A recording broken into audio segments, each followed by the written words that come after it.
BNTV 시청자 여러분 안녕하십니까? 팩트만을 보도하는 아바타 아나운서 전우입니다.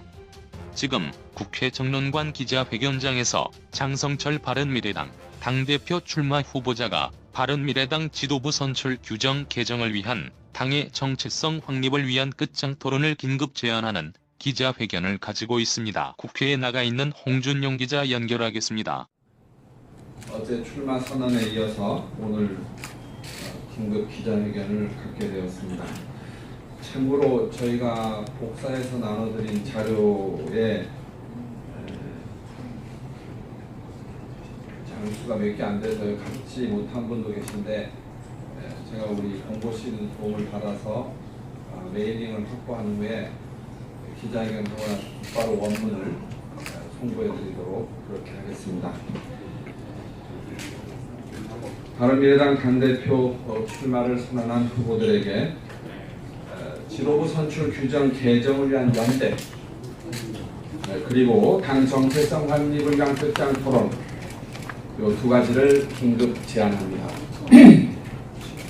사랑하고 존경하는 당원 여러분 그리고 저희 바른미래당을 아끼고 마음속으로부터 걱정하고 지지해 주시는 국민 여러분, 중도정당은 어제 제가 말씀드렸듯이 태생적으로 불공정한 기득권을 타파하는 일에 나서야만 합니다.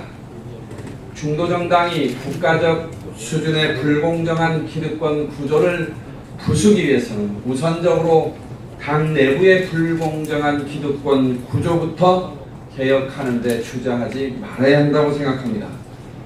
중도정치는 개혁일 수밖에 없는 이유입니다.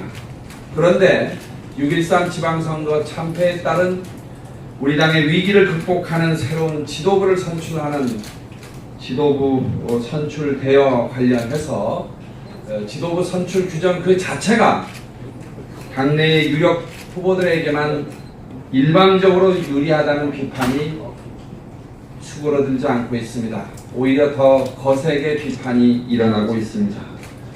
저는 100% 전당원 투표제 실시, 국민 여론조사 폐지 등을 요구하는 피켓 시위를 지난 7월 22일부터 28일까지 바른미래당 당사 앞에서 한 바가 있습니다. 자연스럽게 많은 당원들이 이 피켓 시위에 동참을 해주셨습니다. 당원의 권리가 심각하게 부정되고 있습니다. 지도부 선출 규정 진성당원 50%, 일반당원 25%, 국민여론조사 25%. 당원의 권리가 침묵되고 있는 이 상황에 대해서 당권 주자와 지도부는 당대표 예비 주자들 모두가 침묵했습니다. 외면했습니다. 첫째, 국민 여론조사와 관련한 반영 비율이 왜 25%여야 되는지 납득할 수가 없습니다. 당대표를 뽑는데 국민 여론조사를 반영하는 것이 타당하지 않다, 그런 주장이 강하게 일고 있습니다. 맞다고 생각합니다. 반영 비율 25%, 지도부 선출 결과를 좌우할 수 있는 수준의 수치입니다. 둘째, 진성당원 50, 일반당원 25%의 이 규정은 대략 진성당원 4만 명, 일반당원 32만 명임을 고려할 때 진성당원의 한 표가 일반당원의 16표의 비중을 갖는 그런 규정입니다. 일반당원의 권리가 명백하게 훼손되고 있습니다. 이런 규정을 만드는데 어느 누가 주도했습니까? 지도부 선출 규정이 당원 주권주의를 훼손하고 결국은 불공정한 기득권을 가진 유력 정치인에게만 유리하게 되어 있다 생각합니다. 바른미래당의 혁신과 개혁을 외치며 출마 선언을 하신 이수봉 후보, 장성민 후보, 하태경 후보, 이분들에게 지금의 지도부 선출 규정에 대해 구체적 입장을 밝혀줄 것을 정중하게 요청합니다. 지금의 선출 규정이 부당하다고 생각하는지 밝히셔야 합니다. 부당하지 않다면 왜 부당하지 않다고 생각하는지 하셔야 합니다. 그리고 그 중에서 이 지도부 선출 규정이 부당하다고 생각하는 후보분들에게 지도부 선출 규정 개정을 위한 연대를 긴급 제안합니다. 일부에서 지도부 선출 규정이 특정 후보 한 분을 염두에 두고 만든 거 아니냐, 그런 심한 정도의 비판의 목소리가 나오고 있음을 말씀드리고 싶습니다.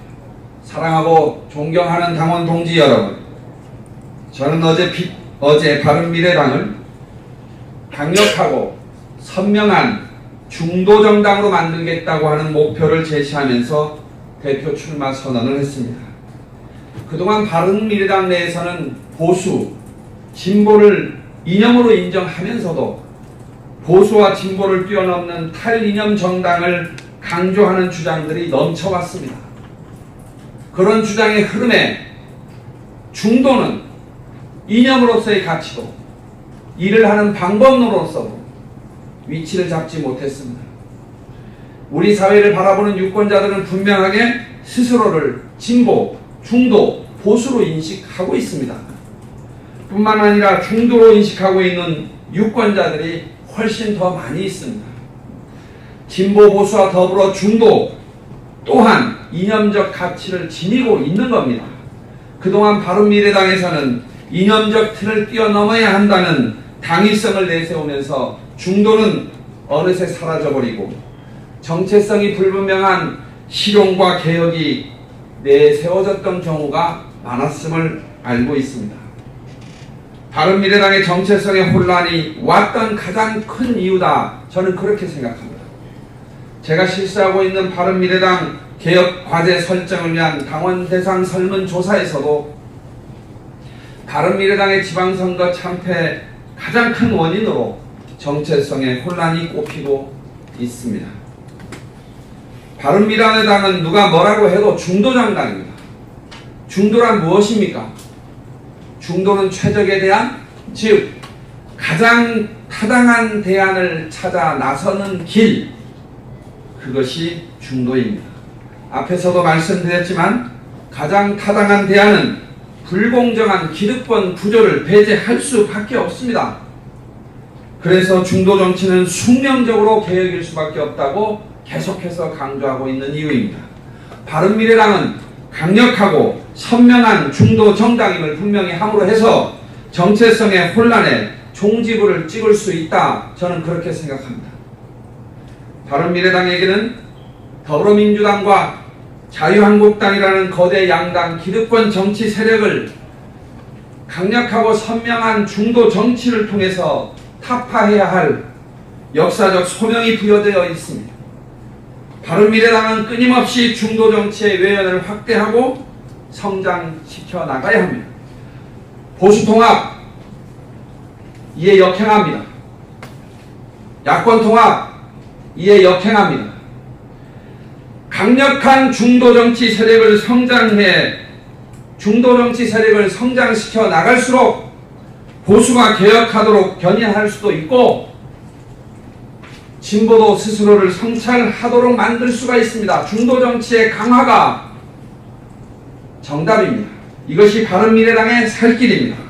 이번 지도부 선거 출마를 선언하신 세 분의 후보들이 당의 정체성과 관련해서 밝힌 입장 혹은 의견을 정리해봤습니다. 첫째, 7월 23일 장성민 후보 출마 선언에서 야당다운 야당, 강력한 야당 복원, 더 큰 통합정당 제시했습니다. 야권 통합의 주역이 될 것이라고 했습니다.